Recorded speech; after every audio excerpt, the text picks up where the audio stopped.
Ngozi returned from running errands and met her daughter crying outside the gatehouse. "Mommy, Auntie Ozioma locked me in the doghouse and forced me to bark like a dog." Once upon a time, in the busy city of Oka, lived a woman whose name was Ngozi.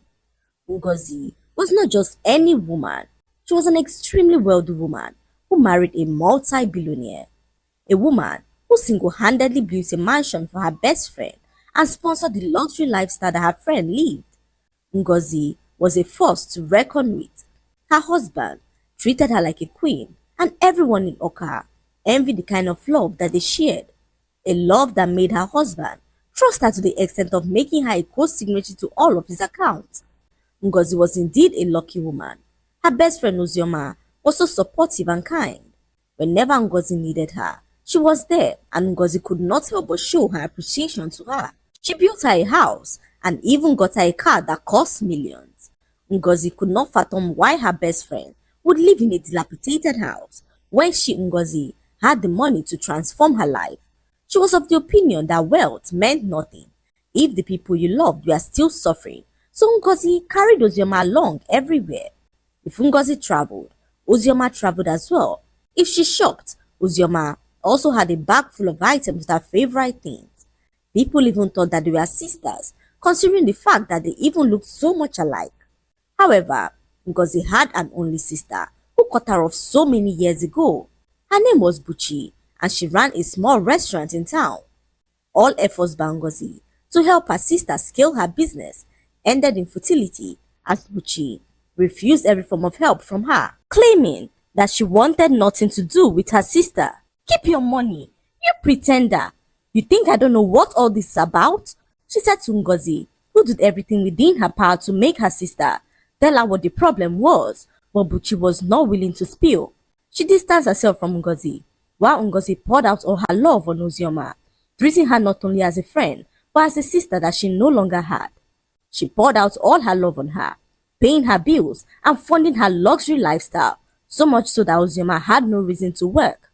Nkechi trusted her with all of her secrets. She told Ozioma everything, her fears, her worries, her prayers, even the things that she never told her own husband. Ozioma was now living the life. She stopped working, stopped hustling, and even stopped following her dreams. To her, she believed she had no need to ever work in her life. Why work when Ngozi's money worked for her? She thought to herself as she lived the soft life that so many women dreamed of. However, everything changed the moment that Ngozi lost everything she had. Her husband was nowhere to be found, and the accounts were frozen without warning. Everything happened overnight, leaving Ngozi and her daughter with nowhere else to stay.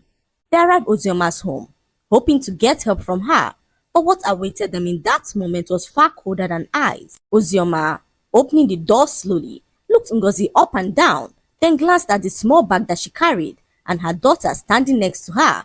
For a moment, Ngozi felt a form of relief. Thank God I still have you," she whispered as Ozioma laughed. Not the laughter of sympathy, the laughter of someone who had been waiting for this moment all her life. "So it has finally happened," Ozioma said, folding her arms as she laughed at Ngozi mockingly. "The mighty has finally fallen," she said as Ngozi blinked in shock. "Ozioma, please," she said quietly. "Everything is frozen. Just for a few days. I'll sort myself out." Ozioma scoffed and stepped aside, allowing them in, not out of kindness, but out of curiosity. She led them into the living room that Ngozi had furnished with her own money. The same couch, the same rug, the same chandelier that she bought. Yet, Ozioma now sat on it like a queen who was reclaiming her throne. "Sit," she said to Ngozi, who sat there, as she began to narrate all that had happened. How her husband was nowhere to be found, and how the accounts had all been frozen by the bank following an investigation involving her husband. Their home, cars, and all the properties they owned had also been seized by the authorities pending the outcome of the investigation. As Ngozi spoke, her voice trembled, but she tried to remain strong. She explained how the police sent them out of their home, leaving her with nowhere else to go. Ngozi pleaded with her friend to allow her stay in her home for a few weeks, pending when everything is resolved, but Ozioma looked her in the eyes and revealed that it would not be convenient. However, she allowed to give them her gatehouse, which was now vacant as her gateman resigned a few days ago. Ngozi froze. She could not believe her ears. The gatehouse? She asked quietly as she stared at Uzioma, who looked so unbothered as she stared back at her and began to speak. Of course the gatehouse. Or do you want to sleep on the street? She asked Ngozi, who swallowed hard, unable to believe what her friend was saying. The same woman whose mansion she built with her money. The same woman who once slept in silk sheets because of her generosity, now offering her a gatehouse. Still, pride had no place left in her heart, so she thanked Uzioma and went off to the gatehouse with her little daughter. That night, Ngozi and her daughter slept on a thin mattress on the floor. The ceiling leaked. Mosquitoes sang all night as Ngozi and her daughter struggled to sleep. Ngozi laid on the bed awake, staring into the darkness as tears poured down her eyes. Morning came, and Ngozi could not believe what her friend did to her. She woke her up with a loud horn, yelling for her to come open the gate. Ngozi could not believe what her friend had turned her into, a gate woman in a home that she built with her own money, opening the gate for a car that she bought for a woman who she took as a sister. Ngozi stood there broken, her eyes swollen as she cried and pushed the heavy gate open. Uzioma sat in the driver's seat, her sunglasses on, as she revved the engine, yelling angrily at Ngozi, who stood there bewildered to see her friend act in such a wicked way. As she drove off, she warned Ngozi not to allow her daughter enter the main compound. I hope you understand boundaries, she said to Ngozi, who stood there like a statue about to break into pieces. Days turned into weeks, and Ngozi became a glorified gate woman in her friend's home. She opened the gate, cleaned the compound, and even ran errands for her friend, who used her as a maid. Ngozi never knew her friend was jealous of her. For all these years, she thought she had a friend who loved her like a sister. Little did she know that Uzioma was only with her for her money. In fact, Uzioma had been waiting patiently for the day Ngozi would fall. All those years of smiling, all those years of calling her my sister, all those years of gratitude, they were all lies wrapped in politeness. Uzioma hated the way people respected Ngozi. She hated the way her name opened doors. She hated the way men stood straighter when she walked past them. She hated the way, even in silence, Ngozi commanded honor. And now, finally, the table had turned. Each morning, Uzioma found new ways to remind Ngozi of her place. Gate woman, open the gate. Gate woman, fetch water. Gate woman, why is the compound dirty? Sometimes, she would bring visitors and shout loudly on purpose, just so that they could see Ngozi rushing out with a broom or opening the gate like a servant. The same neighbors who once greeted Ngozi with respect now whispered behind her back, "Is that not the woman that used to be rich? See how life humbles people, oh." Ngozi heard all that they said. She felt every word, every gossip, every laugh thrown in her direction like stones, but Ngozi did not answer anyone. She swallowed her tears and forged on, hoping that one day her life would come back to normal. One afternoon, Ngozi returned from running errands and met her daughter crying outside the gatehouse. "Mommy, Auntie Uzioma locked me in the doghouse and forced me to bark like a dog. She said I littered the compound and that I needed to learn how animals behave since we are now living like animals." Her daughter sobbed as her small body shook in terror. Ngozi's world stopped in that moment. She could not hear anything else, not the noise of the streets, not the whispers of neighbors, not even her own breathing. She dropped the bag in her hands and marched straight to the main house to confront her friend Uzioma, who was in the living room painting her nails. Ngozi burst into the living room, her chest rising and falling like she had run a long distance. "How dare you do that to my child?" she asked, her voice shaking, not from fear, but from a pain so deep that it had gone quiet. Uzioma looked up slowly, still painting her nails, completely unbothered. "Control your voice, please," she said lazily. "You're in my house, remember?" Ngozi laughed once, a dry, hollow laughter. "Your house?" she repeated softly, as Uzioma rolled her eyes. "Yes, my house, and your child needs discipline. Since you people don't know how to behave, I taught her the language that she understands." Ngozi stared at her for a very long moment. Neither of them spoke. Then Ngozi did something Uzioma did not expect. She smiled and walked out of the house, leaving Uzioma in complete shock. Hours later, Ngozi packed all her bags and left. Ozioma did not hear from her and didn't care to know where she could have gone. Weeks later, she received an unexpected visit from a man who claimed to be the owner of her house. Ozioma could not believe her ears. "He must be joking. This house belongs to me," she said as the man showed her the house documents, which now had his name clearly written on it. He asked to see her own documents, and Ozioma in that moment realized that Ngozi never gave her the documents of the house. Ozioma's knees weakened as she flipped through the documents with trembling hands. Her name was nowhere to be found. Not on the land papers, not on the deed, not on a single page, as she stood there trying to articulate her thoughts. "This must be a mistake. Ngozi built this house for me," she said as the man adjusted his glasses calmly, revealing that he was now the new owner. Ozioma froze in complete shock as the man gave her 2 weeks to vacate the house. He walked out of the house, leaving Ozioma in complete shock. She did everything to reach Ngozi, whose numbers were no longer connecting. She drove straight to her house and found Ngozi back in the mansion as if nothing had happened. Ozioma stood there confused as she saw Ngozi walk out of the house with her sister Buchi, the same sister who distanced herself from Ngozi for all these years.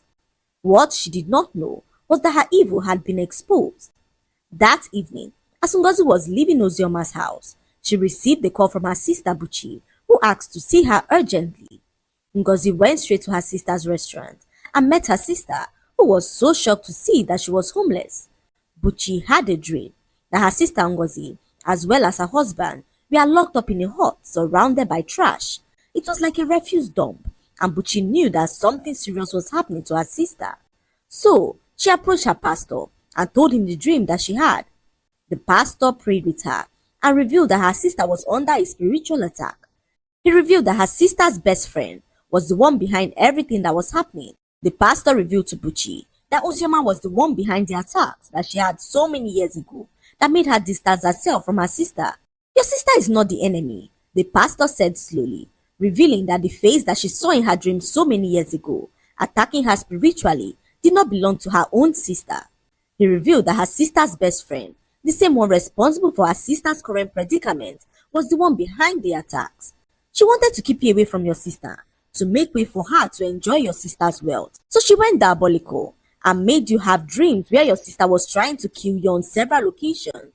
This was a scare tactic to take you out of the picture, the pastor revealed, as Buchi felt her entire heart skip. Then, like a dam, the memories began to return. The nightmares, the fear, the night she woke up screaming, soaked in sweat. She remembered everything. The night she found herself tied up in a dark room in her dream. Her hands were bound. Her legs could not move as the door creaked open. A woman walked in slowly. She had Ngozi's face, the same eyes, the same voice, but they were empty and cold. The woman lifted a knife and smiled as she tried to stab her in the heart. "My money!" the woman said repeatedly in Ngozi's voice as Buchi jerked out of her sleep terrified. She woke up from her dream shaking, convinced that her sister was evil. That was the night she ran. That was the night she blocked her sister everywhere. The night she decided never to accept help from Ngozi again. Tears streamed down Buchi's face as the truth hit her like a rock, to realize that her sister was innocent. All this time, she whispered, "It wasn't Ngozi." The pastor shook his head. "It was her friend," he said firmly, as Buchi collapsed into the chair. She cried like a child and decided to call her sister Ngozi, who was going through a lot of financial issues. They met that evening and Buchi told her sister everything that happened. Ngozi could not believe her ears. She could not believe how far Ozioma went, just to leech on her. They visited the pastor, who prayed for Ngozi and freed her from the evil bondage that had held them bound. A few days later, all their documents were released. The restriction on their accounts were also released and Ngozi gained access to their house again. Her husband, who had been missing for all this time, resurfaced as he revealed how he mysteriously lost his memory. He was on a business trip in Lagos when it all happened. His car skidded off the road and hit a huge tree by the side of the road. By the time he woke up, he could not remember his name or where he had come from. He did not remember his wife, his wealth, or the fact that he owned the kind of life that many people prayed for. So, he wandered for a few minutes, confused, hungry and injured, until he collapsed near a small village on the outskirts of Lagos. That was where a poor family found him. A woman named Mama Shola, as well as her husband Kayode, a local carpenter, who took him in without asking questions. They cleaned his wounds, fed him and gave him a mat to sleep. They called him Brother Kunle because that was the name that they randomly gave to him. For months, he lived with them, fetching water, helped in their workshop, and ate from the same plate as their children. One evening, as they were playing a card game, he collapsed and fell to the floor unconscious. Minutes later, he woke up and realized that his memory had been restored. Ngozi, in that moment, realized how vile her friend was. She could not believe that for all these years, she wined and dined with the devil herself.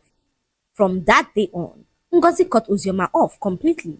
She ordered her security to bundle her out of the compound and warned her never to come close to her family again. Uzioma, who once sat like a queen, became homeless overnight, left to regret the evil that she had done with nowhere to turn. Ngozi reunited with her sister Buchi, and together they began to rebuild their lives with honesty, love, and prayer.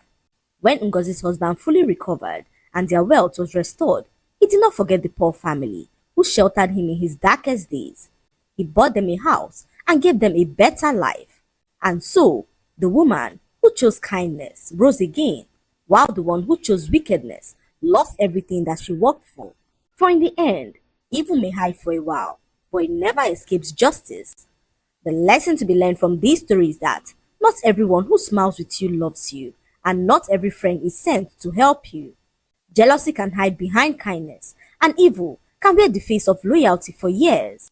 Wealth, power, and generosity must be handled with wisdom, because blind trust can invite deep betrayal.